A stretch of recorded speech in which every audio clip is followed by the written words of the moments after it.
Hey everybody, Josh RV Nerd here at Bishop's RV in just beautiful Junction City, Oregon, taking a look at the big 290 Coachmen. I keep wanting to call it a Chaparral. It's a Brookstone. This is Brookstone is Coachmen's biggest, highest end fifth wheel. What does that mean though? What is in it for you? That's the kind of stuff I want to cover in this video. I want to show you the things, the good, bad, ugly, and everything in between. This is a fairly generic floor plan, albeit I think a very well done one, where it's a triple slide model where it's about 36 foot tip to tail, which is one of the knocks that I have against this model. They call it a 290. It's a bit of a stretch when it's like 36 foot 11 inches or whatever. But we're getting double opposing living room super slides for all that big space when you're going to spend time at a destination. You need that extra room, especially up front. You've got a queen or king bedroom, washer, dryer prep. All the main things that go into big fifth wheels are here. But it's the little devil in the details, things like just awesome campsite window coverage so that you get to look at your campsite instead of the sweaty shirtless neighbor that somehow is always camping next to me. And why is the sweaty shirtless neighbor always on the driver's side of his campsite, mouth breathing at me? I don't understand that one either. Neither here nor there. The double patio awnings, though, will give you plenty of time to spend outside taking a look at your sweaty, shirtless, mouth-breathing neighbor. This is also 6-point auto leveling, which is going to provide amazing stability when you get to your campsite. But the length on this one, that 35, 36-foot length, there's something magic about that, where when you're turning with your pickup, the tire wipes of the trailer will almost perfectly line up with the tire wipes of your vehicle. So you don't feel like you need to make those big, huge, epic monster swings around. And, there's some of these campgrounds that just navigating the turns, man, that can be an event in and of itself. So that length right there, it's good enough for moving around, but it's a great enough floor plan for spending some time. I think this would be an awesome mobile snowbird, sunbird camper, but this is my first Brookstone I've ever covered in the history of ever in the new RV market anyway. So I'd love to hear the feedback that you folks have to think as we go. You tell me your highs and lows, where they nailed it, where they failed it, and I'll do my best to kind of cover the same as we go, and maybe we put our notes together and we'll come up with some kind of goulash, baby. And this is certainly a floor plan that we've seen 100 times on this channel, and you're probably going to continue seeing it. Everybody and their brother builds it because it's one of the more, it's a shorter way to build a fully featured RV. And every manufacturer does it a little bit different. So I think this one right here is like one of the best almost litmus tests, like what does brand X do versus brand Y? If you're doing some comparison kind of info, that's why I like this one right here. All your main big features, like the double air conditioning system, it has holding tank heaters, so you're gonna have a good hot, cold weather package. You got the big rain sensoring max air vent fan up here in the ceiling. All those kind of big hitter qualities you find in a lot of RVs. And that's kind of one of the things. If what you're finding is, your list of criteria from A to B to C are kind of satisfied between 2 or 3 different RVs, maybe you don't need something that's over the top. Maybe something like this that is nice, but it's not overdone to an extent might be the way to go for you. Now, there are some standout qualities here that I want to praise them for. Like the fact that this has like 7-foot tall slide outs. The slide heights in this thing are absolutely awesome. I mean, take a look at this. I'm a little over 6 foot tall. And I mean, look how much space is in that thing. If what you're looking for is just that big, wide open, comfortable experience, this might be a brand you want to have on your hit list. And of course, I mean, I think one of the best parts of the floor plan in general is just all of the windows over here overlooking your campsite. So, your, golf cart, your picnic table. You get a look at your space instead of the neighbor's. Now, that's true also in the full entry door, which does have a full viewing window. It does not have a shade, but it is prepped and ready for a shade. Now, shades are a very inexpensive, very easy thing for us to put in. I prefer it when the manufacturer actually has it done from the factory level. That would be my little nerd preferred way of going about things. Notice that little table extension leaf right there. That can flip up to expand the table space if you're looking for more than just sort of a couple's dining arrangement. Now our theater seat. That's a new nerdism. The theats. The theats sounds almost like, a group of people back in, say, like Roman times. The theats. Anyway, the theater seats are heat and massage is what I was trying to say. And what came out was feet. This is not a cuddle compliant sofa over here, though. This is a big, spacious double recliner. But you see how it has that extra large middle console right there? That is something to look for when you're shopping a floor plan like this, because you'll see one brand builds it at 35 feet, one brand builds it at 36, 37 feet. This is an extended triple slide living room. It's not super condensed, and you can tell because it has a full armrest in the middle there, and a big one, not just a small one. Those kind of little devil in the detail things, that I look for. Now, over on the right side of that sofa, on the rear wall, you see 3 black fixtures stacked right up next to one another. The top one is a whole bunch of flickety-flick light switches, and this RV has that's one of the things I like about this camper.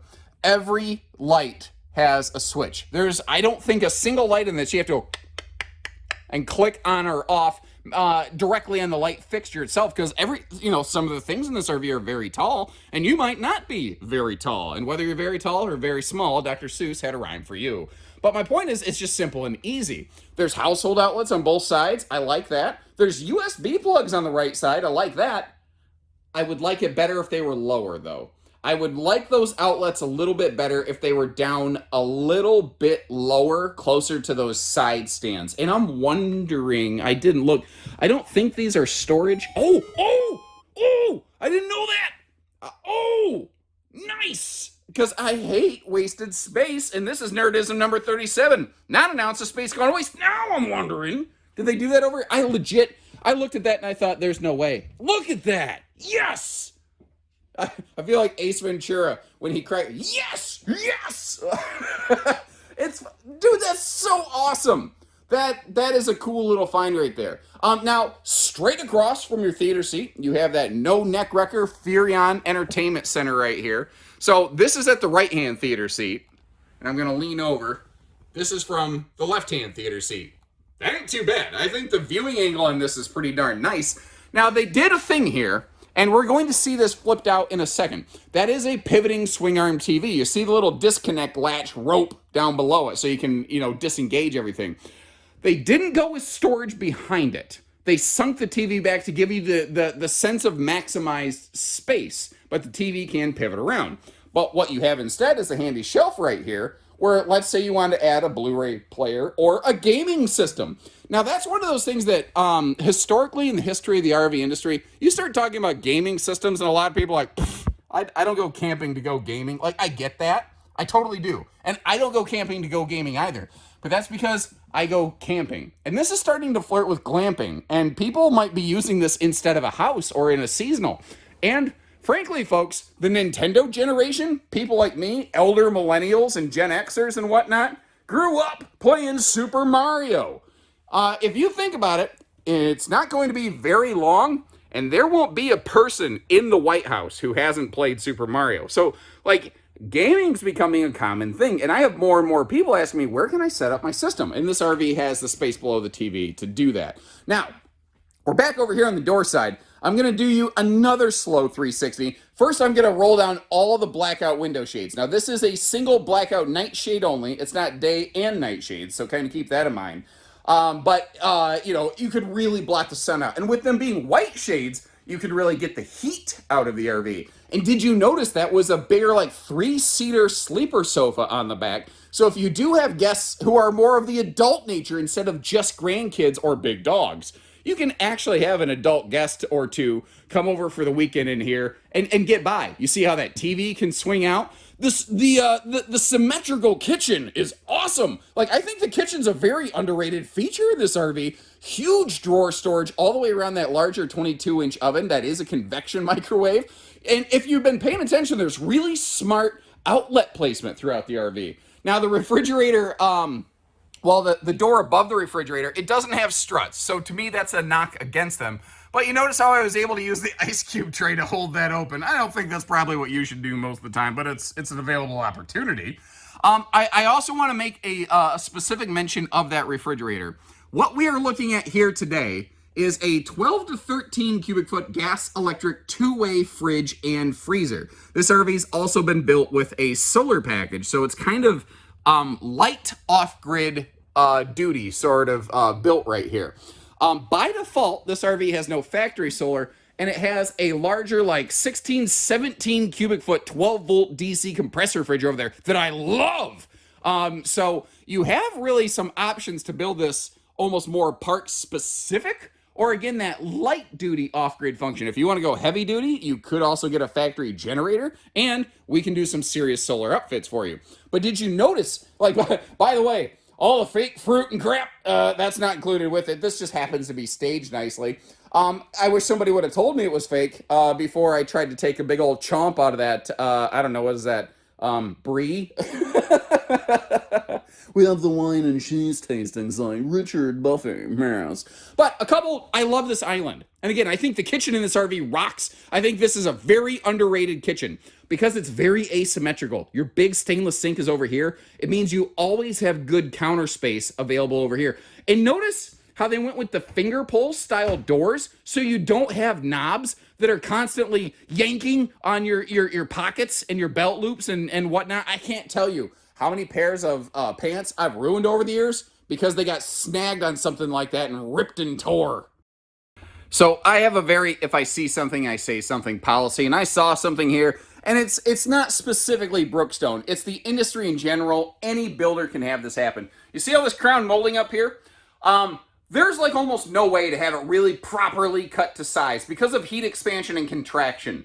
If the piece gets a little bit warm, well, then it might stretch, and then you get a little gappy bacon effect like that. Now, by contrast, let's say it was cut to perfect size, and then the RV gets cold. Well, then you're going to have a little gap where a couple pieces meet, and then you're going to say it sucks because there's a gap. So it feels like, even though it looks pretty, it's like it's one of those things that it's not if but when. Eventually, it's going to expand, it's going to contract, especially if you live in the snow states where you get hot-cold temperature swings. So just kind of keep in mind, any RV you look at with crown molding like that, that is a real thing that could happen. And obviously, we're going to do our best to take care of that.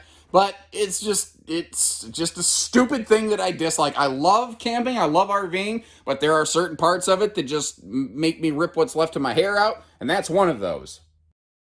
But beyond that, if you've been keeping score, what you're seeing here is although this RV can look plain, I think you can walk into this one and it maybe doesn't look as flashy or fancy because they're using, simpler, like flat panel cabinetry.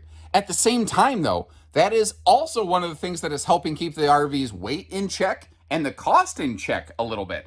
So, something that looks fancy, you're kind of paying for the curb appeal of it. I would really like some kind of door on that. I'm not a big fan of open cabinet stores, although that will probably be mostly towels. It will probably be fine.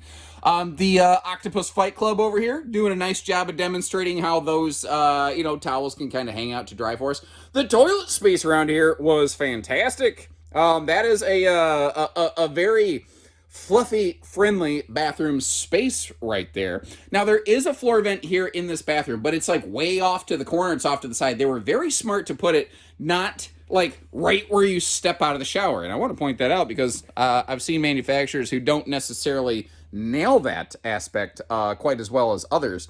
I don't, that little corner seat, it's small enough that, yeah, you can kind of half cheek it. You can you can 1.5 cheek it so you can sit on that thing, but you can obviously stand up in this shower if you're over 6 foot like me without putting your head in that skylight and be pretty comfy. Half cheeking it. That's the nerdism you always knew you never wanted, but we got it anyway, guys.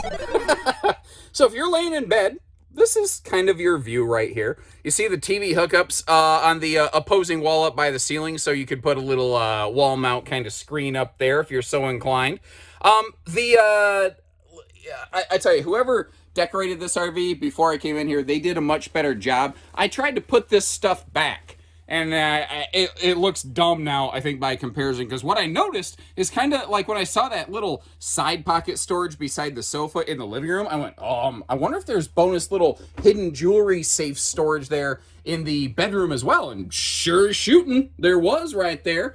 Now, in the bedroom here, you have your choice, by the way, between a 60 by 80 easy walk-around queen or a 70 by 80, I think, Still easy walk around queen. And this is another one of those areas when you're comparing brand A to B to C.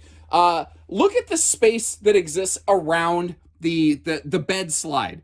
This one, even with a king bed, is still very comfortable, very easy to navigate. You saw the washer dryer hookups in the front closet there. The Cyclops window up top doesn't open for airflow, but your breeze windows do. You see the same kind of blackout shades there. And then there's power outlets in the top of the slide box. Now, I don't know, I am most definitely not calling the little valances CPAP friendly, certainly not. But it might make for a decent little phone shelf. And at the same time, if you have the queen bed, there will be far more room over here that you could potentially repurpose and utilize for that sort of CPAP function and or friendliness. Now, the road mode travel function on this one is fantastic. It is as good as any big fifth wheel could hope to get. Notice those extra outlets on the side of that stand. I don't know if I pointed that out. But also, you see the fact that that actually has casters, those wheels. That means that the end of this bed is supported. So if you do need to make a little naptastic travel stop, you can do so. You also, of course, have easy access to the bathroom over here since that is on the door side, the hallway side of the RV. The big question on a bigger fifth wheel like this with the opposing slides and the island is, can I get to stuff downstairs? And the biggest thing you want to get to, I think, generally is the refrigerator.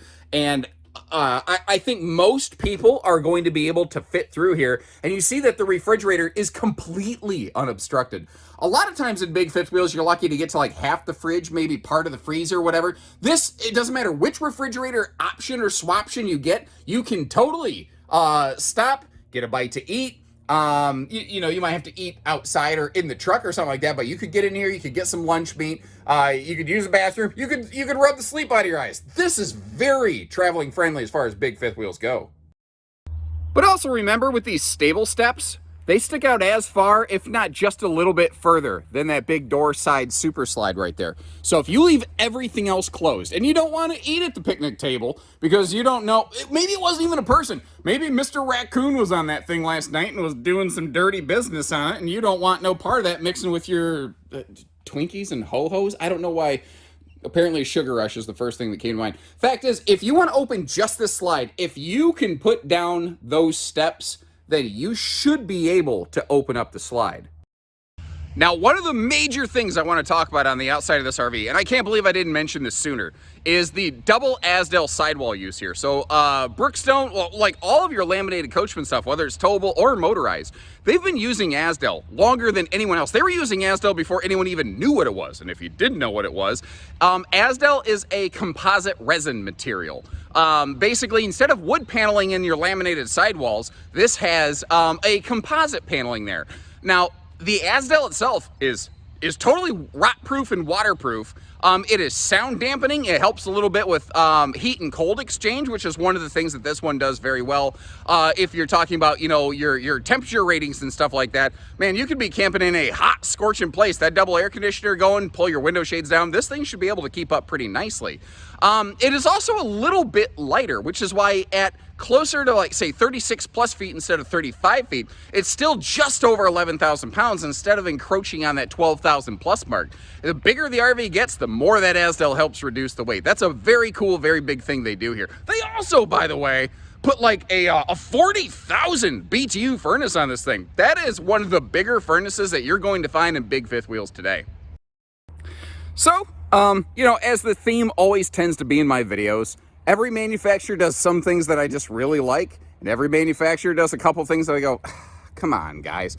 Like the bacon trim that we saw there. Although bacon sounds good, I don't want there to be bacon, around the ceiling line of my RV. I will say though, the just general eye appeal of this is really cool. And I'm not going to tell you I'm smart or anything, because I'm definitely not.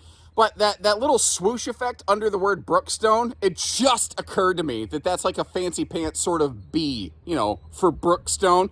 But, there's a reason I never ran track and field, folks. I ain't that quick. Now, up front here by default, It's just kind of plain, wide open, you know, single battery box kind of setup. You see the little charge controller over there because this has a optional solar package on it. We will talk more about that in a little bit. Now, this looks to be very similar to what, say, like Arctic Wolf and Wolfpack are using.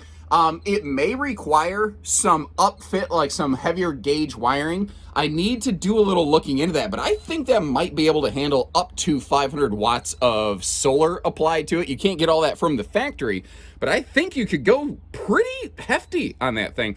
I kind of wish this wiring was cleaned up or just tucked away a little bit.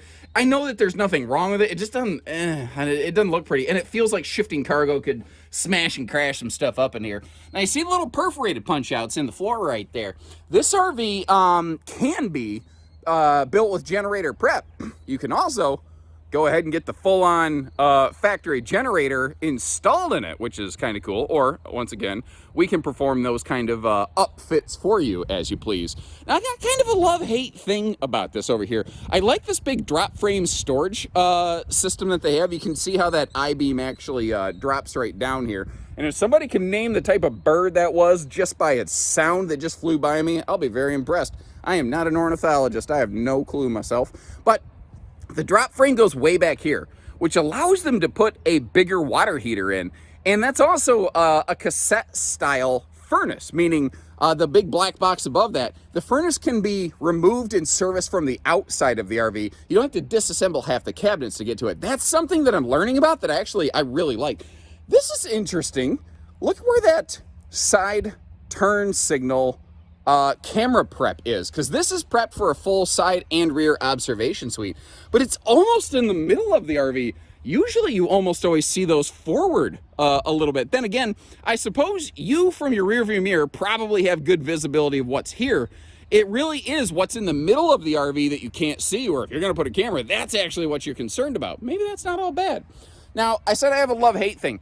I like how that door swings open so that you don't have to duck under it since it's right here under a bed slide. But on the same token, it doesn't have a holdback or a gas strut or anything, and there's nothing stopping the wind from flip-flapping that thing all over the place, which, of course, as you know, are RV technical terms. Now, doing a David Blaine teleport maneuver over here to the other side, you see TV hookups, which is nice. That being said, again, it's a love-hate thing. I'm trying to be fair.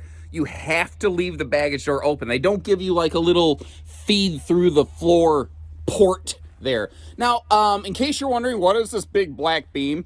That is one of the pieces of an awning arm. So it looks like, for whatever reason, this RV, we did a, awning arm fix or replacement or something like that, and apparently that one piece didn't get pulled out of the belly before I recorded this today. I actually really applaud the team here in Junction City for proactively taking care of potential service needs this RV might have, before a customer just says, yes, I want that. I love that they're on the ball that way. That's what I like to see. Oh my gosh, how often do I complain about the speakers being way up high next to the awning tube? Well, they're not. They're down here next to your head level, so you can listen to your freedom rock, brother. Now, I said how every brand has something better or something good or something bad or whatever. Look at the awning coverage on this. They flat maximized the awning coverage on this RV with the front awning arms going, as far as it possibly can, up to the nose here. That is fantastic right there. That is a anti-slam entry door. So if you're feeling froggy and you feel like giving it a ninja chop or a Judy chop or a karate chop, heck, you could even give it a pork chop. And that thing ain't gonna slam against the side of the trailer. Now, the one thing I will tell you, again, being fair, with the awning arm right next to the entry door like that, next to a slide, if it is a rainy day, you come in and out, you're gonna get spritzed in the face. That being said, traditionally, if it's a rainy day, you're probably not in and out of the RV a whole great deal. Now on the back here, this has a bolt-on style accessory hitch. So it's not a full-on towing hitch, but that does mean that it has a 300-pound vertical accessory limit if you want to add bike racks or a small generator, something like that. Although, I don't know why you need to add a small generator to the back when you could generate. Is there anybody that does it? Is there anyone who uses a portable generator on the back of the RV instead of a factory gen system? Like, do you enjoy the extra storage capacity you get in the nose? Maybe that's a whole thing that I'm not aware of, because something I become acutely aware of as I travel to my different sister stores like this is how different people camp so very, very differently. And in case you're wondering, no, I am not in a campground, although it kind of used to be. This location here actually used to have its own campground facility, but we've just kind of repurposed that into showcase space so that customers can really see and feel what this thing's going to look like at a campground, which I thought was pretty cool. Now, as I mentioned, this does have 6-point automatic leveling, which is going to make this thing very sturdy, very stable when you get to a campsite. The RV also does have a single sewer outlet right there. It looks dangerously close to that leveling leg, but at the same time, it's not exactly like either of those things are really moving, so I don't see how that's too much of a problem myself. Additionally, this does also have the Road Armor shock dampening suspension system, which is something that my father himself has had on a couple different Montanas now, and he constantly talks about how nicely that thing tows. And after so many years of towing different things, this is one of the main components to which he attributes that superior towing experience. Now, I don't know if you really kind of noticed the trend here, but Brookstone is a brand that they keep it simple, they keep it clean, they keep it straightforward, right? But they allow for the really important smart upfits, like this optional solar package that we have right here.